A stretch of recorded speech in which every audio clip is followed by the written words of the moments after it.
Hello, Penny here. Today on my garden podcast. Leave it.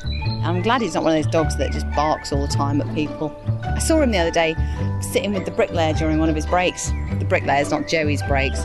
Having a cuddle with the bricklayer, getting loads of attention, getting his ears fluffed.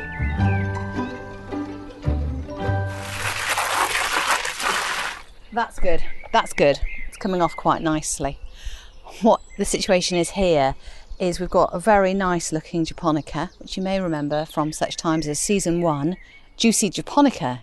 It's now looking really good. It's about 1.5 meters tall and it's really full. And it would be, wouldn't it? It's height of summer. Absolutely brilliant. The problem we've got right now is that next to it has been parked a concrete mixer.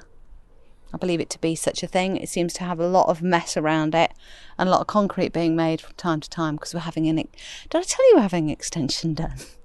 The extension of my dreams.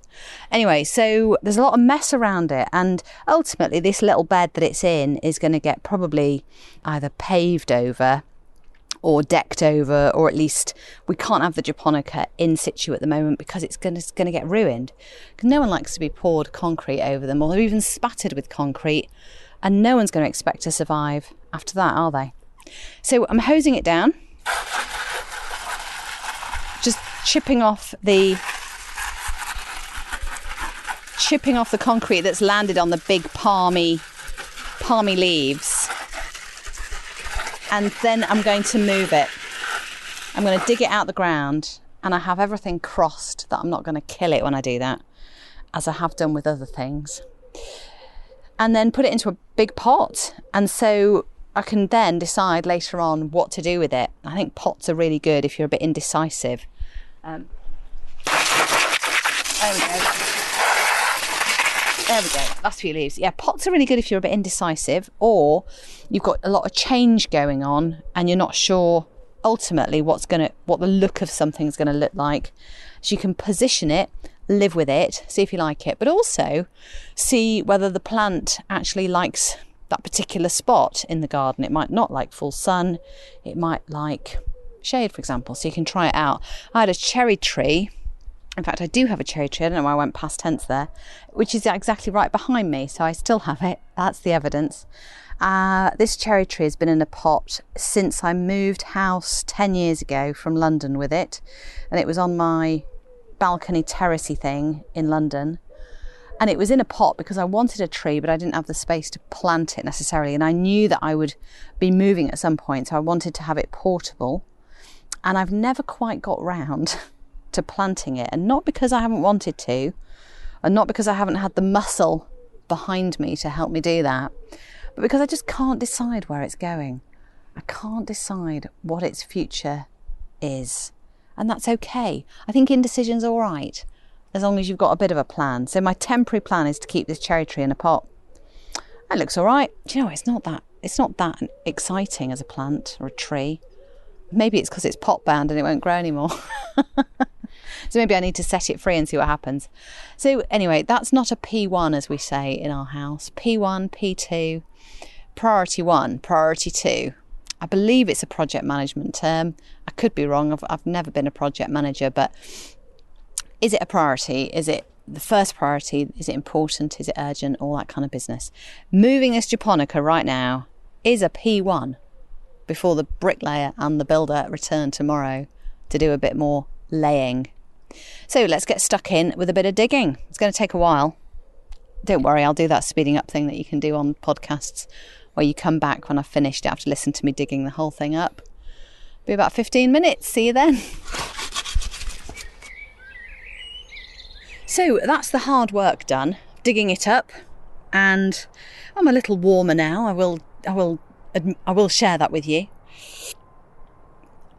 And the fruit of the labour is a nice juicy japonica sitting in the wheelbarrow. I've wheeled it all the way up the garden now to where I'm going to finally place it in a pot in front of a new building at the end of the garden, which is going to be our office. And I think I don't know why I'm calling japonica she. It feels like a she name. She's going to be very happy there, I hope. So let's get the pot prepared for her with some nice soil. and then hopefully that root ball will somehow squodge in, and that's job done, isn't it? So let's get over to the crocks. It sounds like some thunderous water is being coming out of somewhere. It's just the water, but filling up a watering can. And the reason for that is because I'll need it for when I pop the japonica into this massive pot, which I found. It's not the most attractive. It's been around for years, you know, one of those. But I just want to wash all the crocks. So I found a few of those pesky beasts called slugs. Oh, I've never done this before. So it's all draining out over the top of these muddy crocks. I look like I'm panning for gold. What? I love the crocks in here though. You know, you have some favourite crockery from the kitchen that broke and you went, oh, I'll turn that into a crock for the garden. I've got loads of nice Habitat stuff. Habitat's a store, if you're not from the United Kingdom or of an age where you don't remember such things, that was started by a designer who brought modern design to British homes in the 70s. And frankly, it was brilliant. And it was a store that you'd go to as a treat to pick up a thing from Habitat. Now, we were a family. My parents never really liked Habitat very much. We're not with it, you know, it wasn't like an expensive piece of dark wooden furniture that they really liked to fill their home with. We've got a stripy mug, we've got a little dish for, I don't know, olives. The back end of an old, like a big casserole type dish thing in there. Aw, sweet. Anyway, Habitat closed down in the credit crunch, and then the brand got bought by Sainsbury's, this big supermarket chain. And between you and me, it's not quite the same. Anyway, good old Habitat. It's now in the bottom of a pot. Okay, so I've got my compost. I know it's not compost, it's farmyard manure. I'm a bit away with the fairies today, I have to say. I'm on a day off, and I didn't mean to take a day off, but it just happened really nicely in that I've got nothing pressing to do and no calls or appointments or meetings. And so I woke up this morning and decided it was a day for IKEA. So off I went to IKEA and got some bits, a rug, a doormat. I looked at some other things and went, oh, I don't know. And that was it. It's quite pleasant. And now I think my brain's gone into that kind of mellow, who are we? What are we doing? What's the agenda? Relaxing, I think you might call it. So I'm going to lift this massive japonica up and see if I can squodge it into the pot. Squodge is a good word, isn't it? Okay. Right, I've put too much in. This is always the problem, isn't it?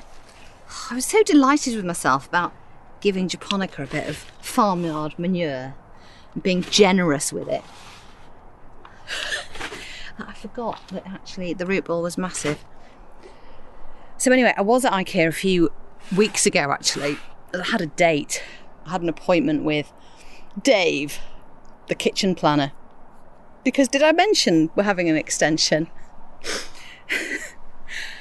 So, off the back of the success of the podcast, we're able to afford it. No, we're not at all. So anyway, the kitchen designer people are all there. They've got this, God, they're really taken over with this big section of IKEA now. They've all got their special little areas that look really, you know, creative and artistic. And it's a bit like nicer lighting than the rest of IKEA. So you go and you feel quite special. So I had this date with Dave, the kitchen designer, honestly with full intention of thinking, yes, IKEA kitchens are pretty all right.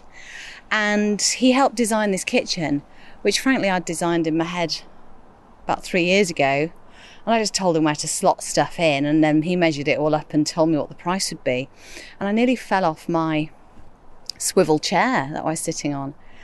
And anyway, I thanked him very much for the design, and I said I'll be ordering it very soon, and I haven't done. Anyway, today, I thought I saw him, and I was a bit embarrassed. I thought he'd been watching out for me to accuse me of wasting his time and not actually following through with the commercial side of the deal. Anyway, he was busy with another customer, so I scuttled by, embarrassed, to get my doormat. Right, let's try one more time. Is japonica going to fit in Joey, please, just out, away. It's very interesting. Oh, he's been really digging recently. He's like Digger the dog. He's been really into it.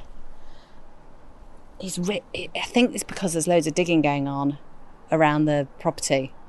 It's given him sort of license to have a go himself. He's really funny in the mornings when the builders all arrive. Joey, leave it. Good boy. When the builders arrive, he's like the gaffer. He inspects them all, he goes up to them, sniffs them all, looks at what the work they're doing, settles back, watches them do it. I'm glad he's not one of those dogs that just barks all the time at people. Otherwise we'd have a headache for about 3 months. But yeah, he's pretty cool. I saw him the other day sitting with the bricklayer during one of his breaks. The bricklayer's not Joey's breaks. Having a cuddle with the bricklayer and getting loads of attention, getting his ears fluffed. Anyway, let's see if Japonica will fit in now. Will it? Inanimate object. Oh, I can't lift that on my own. Can I? Yeah, go on.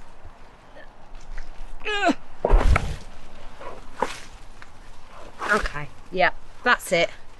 We're in. It's only slightly below the top line of the pot, but it will sink down over time because it's very heavy, so that's okay. I'm not too fussed about that. I'm not worried, and it is nearly straight. Just a little bit of adjustment there, but that'll tamp down as well, and once I water it, it will really go down. So this is the difficult bit, isn't it? Getting underneath a plant with loads of leaves, getting your head in there to see that you're actually filling it and all the gaps that its root ball has left. And there's loads of voids, caverns underneath that need filling.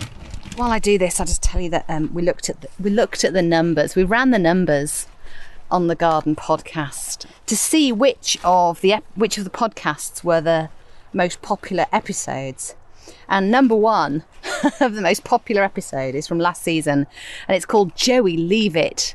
And it's something I say to Joey probably 3 times a day, if not more, when he's about to do something or is doing something. He's a very good dog. He hears the word leave it and then leaves it, or stops doing it's like the mummy voice. It's leave it. So he's just looked at me like slightly guiltily. You weren't doing anything, darling. It was just for demonstration purposes. It's okay. It's all right. So yeah, Joey Leave It was a really good one. And Tomato Emergency with my mum, Delia, last year. Oh, that's getting heavy. I'm twizzling it around now. There's loads of cavernous bits. I'm just tucking this Japonica in. Right, anyway, so why don't you go back and listen to season 1, especially Joey Leave It, because it's a good episode. It's a good fun episode. And I'm going to carry on doing this because it's quite boring for you to listen to me doing this. And I'm going to hope that once it's all tucked away and all these gaps have been filled, that Japonica will have a happy life in the pot of indecision, for now anyway.